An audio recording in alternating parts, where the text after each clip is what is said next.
Good evening and welcome. Tonight we will be reading some sections out of this book. It is called The Ocean Atlas. Now, I went on my community tab one day because I had some blank spots in my filming calendar and asked you guys what I should fill that day up with. And the winning comment belonged to Jim Lee, who asked for nautical geography, and I'd already checked out this book before just to look through it, so when I read that, I went, perfect, I have just the book for that. So, thank you, Jim, and everyone else who left comments. There might be some other days coming up later that I'll steal those ideas from, so don't worry, you might get picked even much later in the year. So, let me show you what we're going to read tonight. There's a lot of sections in this book, but we're just going to focus on the oceans. We're going to read about the Atlantic Ocean, the Pacific Ocean, the Indian Ocean, the Arctic Ocean, and the Southern Ocean. So let's just dive right in. Starting with the Atlantic Ocean. The Atlantic Ocean is the second largest ocean on the Earth. It runs between North and South America to the west, and Europe and Africa to the east. The ocean got its name from the myth of Atlantis, which tells the story of a great city disappearing below the ocean in a terrible flood. Ancient writers disagreed where the city of Atlantis was, but Plato, a famous Greek philosopher, said the lost city lay beneath the sea far to the west of Africa. As such, this area of ocean became known as the Atlantic. See all these little boxes. It says, this current of warm water runs diagonally from the Gulf of Mexico to Europe. It brings warm, wet weather to this part of the ocean and stops colder air from coming from the Arctic. That's pointing to the Gulf Stream, which you can see coming up here from the Gulf of Mexico and flowing up this way toward Europe. Iceland is formed from volcanoes that have risen up from the seabed over millions of years. The cold, icy island is famous for also having natural hot springs and geysers. Let's see this box. It's about the Amazon River. The world's largest river, the Amazon, empties into the Atlantic Ocean off the coast of Brazil. The vast river is the second longest in the world after the Nile, but it carries way more water than any other river. In fact, the Amazon delivers as much water as the next 7 biggest rivers combined. Here's a box about Christopher Columbus. Until the 15th century, European sailors believed that China, India, and the mysterious Spice Island, which we now call Indonesia, lay on the far side of the Atlantic Ocean. It was so far that it would take months to sail across, and no crew would survive using the ships of the time. However, in 1492, Christopher Columbus thought the world was much smaller than this and said he could sail all the way to Asia in 3 weeks. After 4 weeks at sea, the ships arrived at land, only it was America, not Asia, that they discovered. And here's a cool thing that not a lot of people know about Sargasso. You can see the Sargasso Sea is right here. The currents moving north and south in the middle of the North Atlantic forms a vast spinning circle of water. In the middle, conditions are very calm, and vast floating islands of a plant called sargassum a type of seaweed, form there. The area is called the Sargasso Sea. Without much wind, it is difficult to sail through, but the seaweed creates a haven for wildlife such as eels, turtles, and sea snakes. Isn't that cool? It's the only sea that does not border land.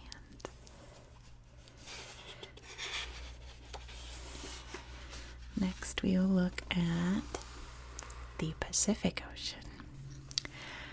The Pacific Ocean covers more of the surface of Earth than all the dry land added together. Its area is almost as big as the total area of all the other oceans put together, and it has about half of all the world's seawater. This ocean is surrounded by 4 of the 7 continents. About 20,000 years ago, the Bering Strait, which links the Pacific to the Arctic Ocean, was closed by dry land. That formed a bridge for people to make their way into the Americas for the first time. And 2,000 years ago, adventurous explorers sailed from island to island in search of new homes until they had spread right across the Pacific. The last place to be settled was New Zealand about 800 years ago. Let's start off reading about the Mariana Trench, which you can see right here on the map. The deepest point on Earth, Challenger Deep, is under the Pacific Ocean at the bottom of a vast crack in the seabed called the Mariana Trench. It is 36,070 feet below the surface, or 10,994 meters. It says Mount Everest is actually bigger. It's 29,032 feet, so about 8,800 something meters high. So if we lowered it into the trench, there would still be more than 1.2 miles or 2 kilometers of water above its summit. So look at that. Here's the Mariana Trench, and I assume this is an outline of Everest. You can see it's still underwater. There's a little thing about the Ring of Fire. It says, around the Pacific Ocean's coast are 452 volcanoes. That is more than 3/4 of all active volcanoes in the world. Together, the volcanoes are called the Pacific Ring of Fire. And let's trace it. It goes up here, over here, up through here, and then comes down. This box is blocking it, but it comes down the west coast of North America, all down through here, down to here. That is the Ring of Fire. Let's read about the International Date Line. The International Date Line, or IDL, is an imaginary line running down the middle of the Pacific. Something strange happens there. Imagine you are on a ship just west of the line. It is midday on January 1st. When your ship sails east of the IDL, the time is still 12 p.m., but the date is now December 31st. You have moved back in time. So yeah, it says up here, this side would be January 1st. This side would be December 31st. And here's the line. It's a little zigzaggy because of the various islands and people that live there. I don't want, islands split in half, so it's not a perfect line, but it does the job. Let's read about the peaceful ocean. The name Pacific means peaceful. It was the Portuguese explorer Ferdinand Magellan who came up with the name as he led the first voyage to sail all the way around the world. And as people point out whenever I talk about Magellan, no, he did not survive. It talks about it there. Just saying that now before people are like, actually me about how he didn't actually go around the world. He planned the first voyage to sail around the world. Moving on. In 1520, Magellan led his fleet through the stormy seas around the bottom of South America to reach a vast, calm ocean. Magellan declared it was Mar Pacifico, or Peaceful Sea. However, once the adventurers had sailed across the ocean, they got caught up in a local war in the Philippines and Magellan was killed. Literally any time Magellan or Portugal or anything comes up, people have to tell me that Magellan did not actually sail around the world. But cool. Spreading Magellan death awareness, I suppose. I don't understand. But yes, that is true. He did not sail around the world. But moving on, let's talk about the Galapagos.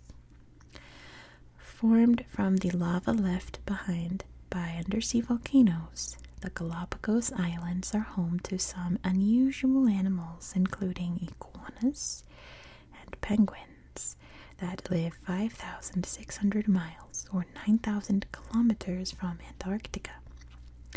However, the most famous residents are the giant tortoises, which grow as long as a bed, weigh as much as a horse, and live for more than 100 years.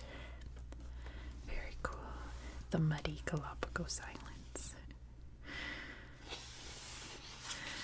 Let's move on to the Indian Ocean.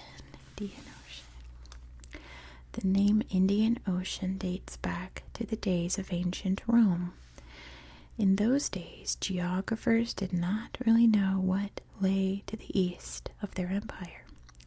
They had heard of a mighty river there called the Indus, and they named the whole region around it India, which the local name for the river is Sindhu. Today, most of it's actually in Pakistan, not India. So this eastern sea was marked on ancient maps as the Indian Ocean. However, the name hides the fact that this ocean, the third largest, connects Africa to India, China, Southeast Asia, and Australia. It is thought that the first ocean-going humans sailed up and down the coast of the Indian Ocean in simple boats and moved from Africa to southern Asia 70,000 years ago. They reached Australia more than 50,000 years ago. Let's start off talking about the Suez Canal. Until 1869, a voyage between Asia and Europe meant sailing all the way around Africa. The Suez Canal changed that by connecting the Red Sea, part of the Indian Ocean, to the Mediterranean Sea. The canal is 120 miles or 193 kilometers long, and about 17,200 ships a year take this shortcut. Down here we can see Cape Agulhas. The Indian Ocean and the Atlantic Ocean meet at Cape Agulhas, the southernmost tip of Africa. The sea around the cape is famous for powerful storms and huge waves that surge up suddenly to heights of 100 feet or 30 meters. Yeah, like most people know this as the Cape of Good Hope, but the exact southernmost point is Cape Agulhas. Let's see what's happening over here in Indonesia. In the 1500s, European explorers sailed to the islands of Southeast Asia. They knew these lands as the Spice Islands because many exotic spices, such as nutmeg and cloves, came from there. The spices were used to flavor food and were traded via a long overland route through Asia, controlled by powerful merchants. So it looks like these are trade routes going through here. Up and around. All over the place. And across there. All kinds. Let's read about the coelacanth. Deep in the Indian Ocean lives a rare and unusual fish called the coelacanth. It's about 6.5 feet or 2 meters long and weighs 176 pounds or 80 kilograms, about the same as a big man.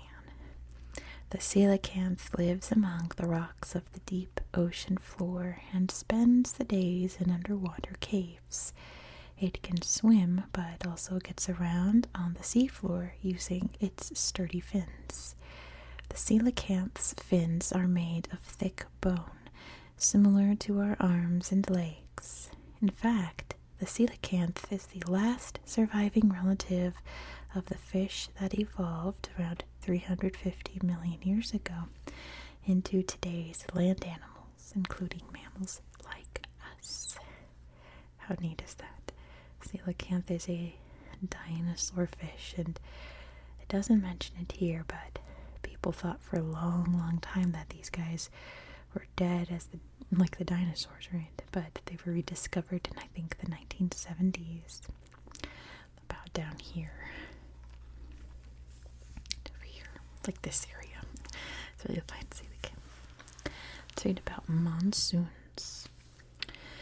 The Indian Ocean is famous for its monsoon, which is a time of year when the wind blowing in from the sea brings heavy rain to the land that surrounds the ocean, most famously in southern Asia. The monsoon provides water for crops and rivers, but can also create dangerous flooding. The monsoon appears in summer when the land is warmer than the ocean. This difference makes the winds change direction and blow toward the land. In winter, the land cools down and the winds change again, making everything much drier on land. So here you can see the wet wind blowing in from the ocean and the sun warming the land in the summer, creating the monsoon.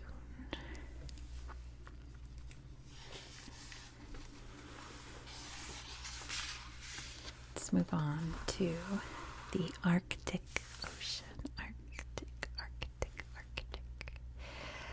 Located at the top of the globe, it sometimes takes a while to find the Arctic Ocean on a map. This is because the ocean water is often frozen, so it looks like an area of icy land. The Arctic Ocean is bordered by an imaginary line in the sea called the Arctic Circle. In winter, the ocean is almost completely covered in a sheet of ice. About half of that melts away throughout the summer and starts to freeze again as autumn arrives. Ice that does not melt in summer gets thicker the next winter, and this can grow to many feet thick, especially where it gets squashed by more ice forming all around. Watching how the Arctic's ice is melting and freezing is a good way of understanding how global warming will affect the rest of the planet through climate change. Let's read about the icebreakers. It is possible to walk, ski, sled, and even drive across parts of the Arctic Ocean, but the only way to explore all the ocean is by using an icebreaker. This is a very heavy ship with a thick hull and powerful engines that can smash through the ice. The bow of the ship is shaped so that it will slide up on top of the ice, and the great weight of the ship makes the ice crack beneath it. That makes sense. Let's see what this box says down here. The Arctic Ocean has two north poles. The first is the geographic North Pole, which is the most northerly point on the planet. This pole is the point around which the planet is spinning on its axis. The second pole is magnetic north. This is the point where compasses point, and at the moment is about 310 miles or 500 kilometers from true north under Ellesmere Island. Fascinating. Greenland. Greenland is the world's largest island. It was discovered by the Vikings around 1,000 years ago when the weather there was much warmer than it is now. So it really would have been a green land. You can see all the cute little homes and the beautiful colors that they paint them. Let's see this box. Looks like it's about the bears. The Arctic Ocean is home to the polar bear, the world's largest land carnivore. The polar bear can swim for many miles through water. It has wide feet that work well as paddles. However, the bear is most at home on the ice, where it sniffs out seals and smashes through ice to get them. The bear's skin is black, and the white fur is actually transparent, but it looks white from far away as it reflects the light. The hairs are hollow in order to trap warm air, which helps to keep the bear warm. It looks like we also have some muskox and reindeer and some sweet seals and a narwhal and a bird. Oh, and a bunny. An Arctic hare. And lastly tonight we're going to read about the Southern Ocean. The Southern Ocean is a bit different from the other four. Some people think it doesn't really exist. The other oceans take up an obvious region of Earth. Their seabeds form a natural hollow in the surface, and they are generally surrounded on most sides by land. The Southern Ocean only has land in the middle. It forms a ring of water around Antarctica, the ice continent at the southern end of the planet. The waters of the Southern Ocean extend to a latitude of 60 degrees south. And if you don't know, latitude is a way of measuring a position on the Earth, north or south from the equator. The limit of the Southern Ocean is set here because this is where the cold water from the Antarctic mixes with the warmer water in the Atlantic, Pacific, and Indian Oceans. Let's read some boxes, learn more about this kind of like newer ocean. I think it was designated officially an ocean in the late 2010s. Let's see what it says. There are about 1,350 islands in the Southern Ocean. Most of them are small icy rocks, but the largest, Alexander Island, is more than twice as big as Wales. It's right here in Antarctica. That's pretty big. Let's read about the midnight sun. The midnight sun is caused by the way that Earth's axis is tilted. This tilt means that during December, the southern hemisphere is leaning toward the sun. You can see right here, leaning toward the sun. As Earth rotates, the southern hemisphere stays in the sun for longer. The dark night side of Earth is covering more of the northern hemisphere. The days are long in the south, and this is what brings the warm summer conditions. None of the land south of the Antarctic Circle is on the night side of the Earth. The sun stays up all day and night, even at midnight. Going farther south, this midnight sun stays up for days on end, and at the South Pole itself, the sun stays up for 6 months at a time. It then stays down for the following 6 months, and then the sun's up for 6 months in the north. But isn't that fascinating? You can see the 23-degree tilt here of the Earth. And there's the south, so the sun shines there, and it never gets dark for all of winter. Let's see. The Antarctic Circle. The Southern Ocean covers the whole of the Antarctic Circle. This circle is another imaginary line running around the world and is the mirror image of the Arctic Circle in the north. Here you can see the Ross Ice Shelf. Ice shelf is very hard for me to say. I have to say it slowly. An ice shelf is a layer of fresh water ice that floats on top of the ocean. It is much thicker than sea ice, sometimes more than 0.6 miles or 1 kilometer thick. The Ross Ice Shelf is the largest in the world, about the size of France. Gigantic.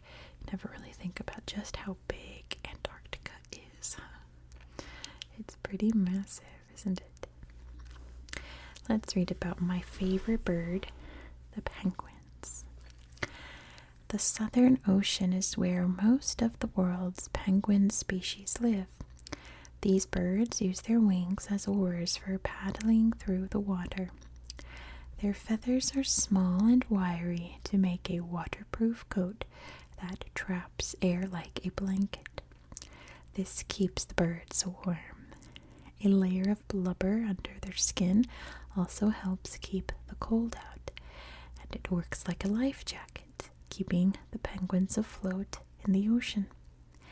And Arctic penguins feed on fish and spend most of their life hunting out at sea. You can see some little penguins here getting some food. And that is going to be it for tonight. Did you learn something interesting from this book? If you learned something cool, let me know what it was down in the comments below. Thank you so much for watching. I hope that you found this video relaxing and educational. And I hope that you have a good